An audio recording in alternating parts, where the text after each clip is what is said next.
Nung panahon ni Rodrigo Duterte, pulis pa ako eh. Ako na magsasabi sa inyo mga tol na napakataas ng criminality nung panahon na yon.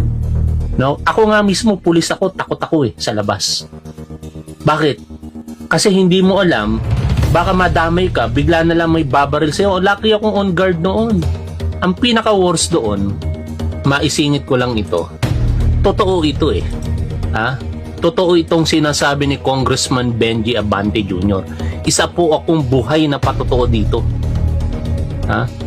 Sabi ni Congressman Benji Abante, pinipilit silang pumatay.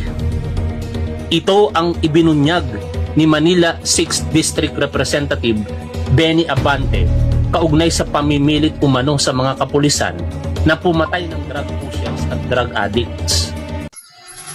Dati ka palang pulis nung panahon ni Duterte. Takot ka lumabas sa gabi nung panahon pulis ka pa. My goodness. Baka naman iskala wag kang pulis. O kaya adik kang pulis. Kasi nung panahon ni Duterte, ang mga adik na pulis, pinapatapon sa basilan yung hindi nag-resign. Baka naman.